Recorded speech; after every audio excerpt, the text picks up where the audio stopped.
In 1980, in the peaceful village of Los Llanos, South America, a boy named Maso was visiting his uncle's farm. The village was surrounded by lush green fields and endless farmland. Life was simple, and people would usually go to bed early. One night, after dinner, everyone had gone to sleep, but Maso lay awake in bed. He stared at the ceiling fan, lost in thought, unable to fall asleep. Suddenly, he heard the loud cries of animals in distress.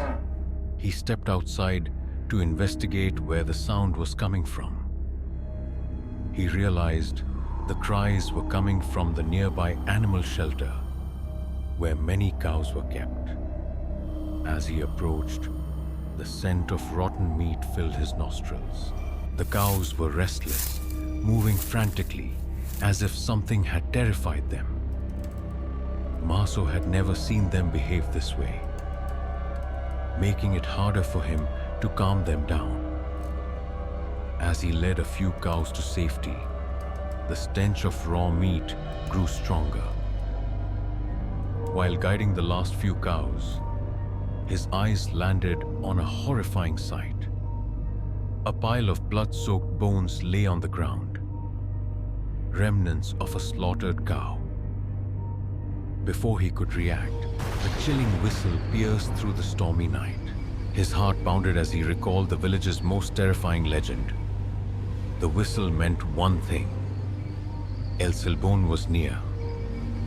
Maso's blood ran cold as the realization sank in. He was being hunted. El Silbón was said to be a 19-foot-tall skeletal figure draped in tattered flesh. He carried a blood-stained sack of human bones slung over his shoulder. His eerie whistle was a death omen, warning his victims of their impending doom. Maso turned around and saw a massive shadow stretching across the ground. The silhouette grew larger, and from it emerged a towering figure wearing a straw hat. His skin was torn, hanging in loose strips, revealing bone underneath.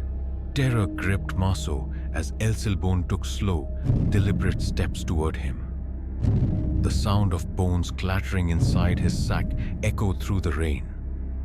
Maso turned and ran, his breath ragged, knowing he had little chance of escaping.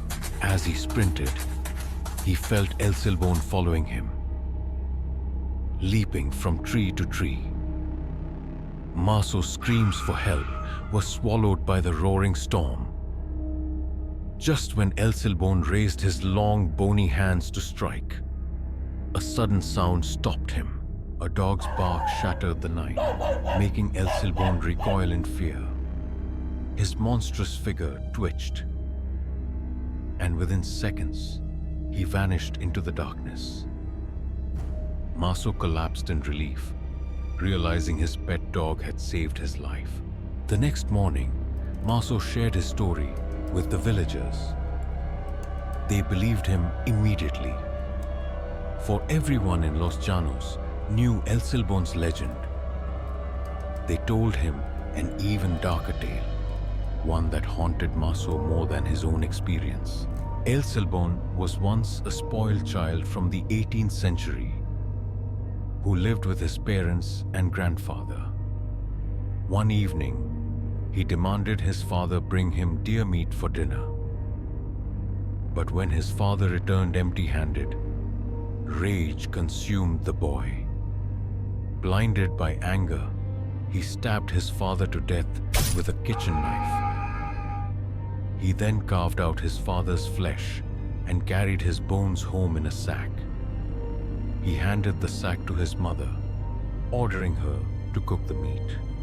His mother sensed something was wrong and informed his grandfather. The grandfather was horrified when he discovered the gruesome truth. As punishment, he tied the boy to a tree and whipped him mercilessly. He then rubbed chili and alcohol into the boy's wounds, intensifying his agony. Finally, he slung the father's bones over the boy's back. Before releasing him, he unleashed 2 wild dogs to chase him into the wilderness. From that night onward, the boy was cursed to roam the earth as Silbón. He wandered the land, hunting those who stayed out too late in the fields. The only thing he feared were dogs, the very creatures that once tormented him. Maso shuddered as he recalled his close encounter. If his dog hadn't been there, he too would have become Silbón's prey. That night, as he lay in bed, he heard something that made his blood freeze. From the distant trees, a faint, haunting whistle drifted through the air. Maso squeezed his eyes shut, praying he would never hear it again. But deep down, he knew Silbón was still watching.